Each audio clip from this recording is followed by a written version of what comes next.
Begitu saya saksikan di ELC, saudara, Indonesia Lawyer Club, di salah satu sebuah stasiun televisi, saudara, ada tokoh yang mengatakan kalau PKI itu hanya korban. Kalau PKI itu korban, penjahatnya siapa?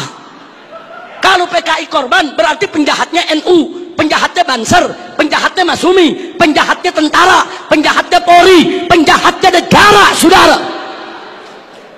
Nah, maka itu saudara, ya kalau korbannya PKI, berarti penjahatnya Nahdlatul Ulama NU, berarti penjahatnya Muhammadiyah. Enaknya saudara, umat Islam ini dianggap semua sebagai pelaku kejahatan. Ini kita tidak terima. Ke Padang Persatuan, kalau ingin simpatik kepada PKI itu urusanmu, tapi jangan coba-coba mengatakan mereka korban. Itu akan menyinggung perasaan jutaan umat Islam di Indonesia.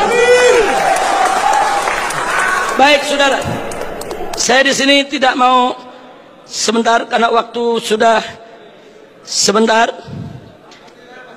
Implikasi saya lewatkan dulu. Usulan FPI untuk simposium ini. Ayo kita kembali kepada Pancasila dan Undang-Undang Dasar 1945 yang asli, yang dijiwai Piagam Jakarta sebagaimana amanat dekret Presiden 5 Juli tahun 1959. Takbir, merdeka. Yang kedua, tolak segala perbuatan dan pemahaman ideologi yang bertentangan dengan nilai luhur ketuhanan Yang Maha Esa sebagai jiwa daripada Pancasila. Apapun ideologi, pemahaman dan perbuatan yang bertentangan dengan nilai luhur ketuhanan Yang Maha Esa harus kita tolak saudara, termasuk pemahaman PKI, komunisme, ateisme, kemudian Leninisme, Marxisme, termasuk segala kemunkaran dan kemaksiatan yang bisa mengundang kemurkaan Allah sehingga bisa terjadi yaitu malapetaka dan musibah di negeri kita. Yang ketiga, tegakkan dan laksanakan TAP MPRS nomor 25 tahun 66, Undang-Undang nomor 27 tahun 99, TAP MPRI nomor 1 tahun 2003 dan KUHP pasal 107A sampai E. Karena itu kita serukan TNI dan Polri jangan pernah ragu. Anda semua punya payung hukum untuk menindak, menutup, membubarkan setiap kegiatan PKI di seluruh wilayah NKRI ini, saudara. Kemudian yang keempat, ada 5 poin, saudara. Tolak formalisasi rekonsiliasi dengan PKI. Saudara, saya punya cerita. Di tahun yang lalu, 16 Agustus tahun 2015, kami Ormas Islam itu melakukan long march yang diikuti oleh ratusan ribu umat Islam dari Senayan, Sudirman, Tamrin sampai ke Istana. Kenapa kami gelar itu parade tauhid, saudara, dengan ratusan ribu umat Islam? Karena kami dengar dari sumber yang sangat terpercaya bahwa Presiden saudara berencana untuk memasukkan saudara item permohonan maaf kepada PKI di dalam pidato kenegaraannya. Kita melakukan demo-demo kecil dan puncaknya yaitu tanggal 16 Agustus 2015, saudara. Nah, lalu apa, saudara? Di situ umat Islam sepakat kalau Presiden Jokowi tetap ngotot meminta maaf kepada PKI atas nama negara, kami akan serukan umat Islam, saudara, dan seluruh bangsa Indonesia dari Sabang sampai Merauke, kita turun ke jalan lengserkan siapapun presiden yang membela PKI, saudara. Takbir, merdeka. Nah, kenapa kami tolak formalisasi rekonsiliasi dengan PKI? Karena akan membuka luka lama sejarah dan bisa membuka pintu fitnah yang berbahaya. Yang ingin saya berbagi cerita, saya diundang oleh Menko Polhukam di rumahnya. Kami diajak dialog soal PKI. Saya tanyakan langsung kepada beliau, apa betul Presiden tetap akan minta maaf kepada PKI? Beliau saat itu memberikan jaminan, Habib, Presiden tidak akan minta maaf kepada PKI. Kalau sampai saya menyetujui itu, beliau tunjuk pengawalnya di sebelah Kopassus. Ini anak buah saya, Kopassus akan tembak kepala saya. Nah, terus saya tanya lagi, saudara, kepada beliau, baik, tapi saya dengar Anda dapat tugas khusus dari Presiden untuk mencari formulasi rekonsiliasi nasional berkaitan dengan PKI. Nah, beliau jawab, betul. Jadi beliau tidak menafi, saudara, betul. Saya dapat tugas bagaimana mencari formulasi rekonsiliasi kita dengan PKI. Baik, saya tanya, itu maksud rekonsiliasi itu apa, Pak? Tujuannya apa? Apa tujuannya? Oh, dikatakan supaya tidak ada dendam di antara kita, supaya kita hidup damai. Oh, kita tolak, saudara. Tidak perlu rekonsiliasi yang formal.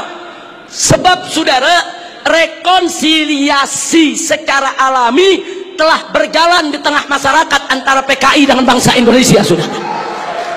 Artinya hari ini seluruh kader-kader PKI, keturunan PKI sudah mendapatkan hak sosialnya, hak sipilnya, hak budayanya, hak politiknya, hak ekonominya. Mereka minta apa lagi?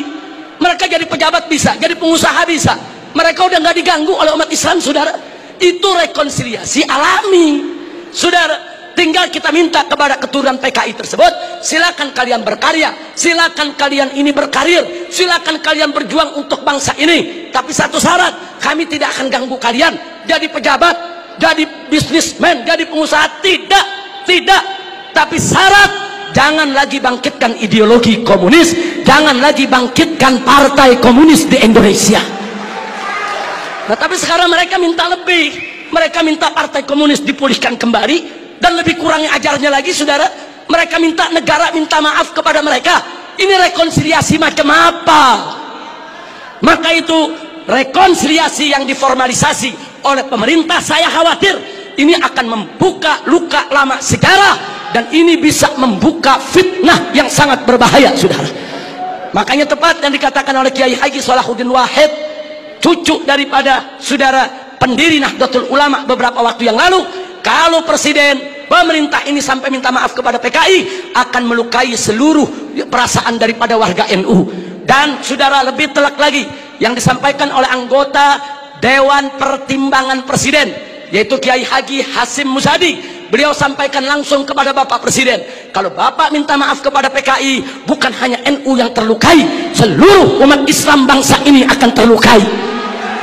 Ini bahaya. Ini negeri udah damai, udah tenang.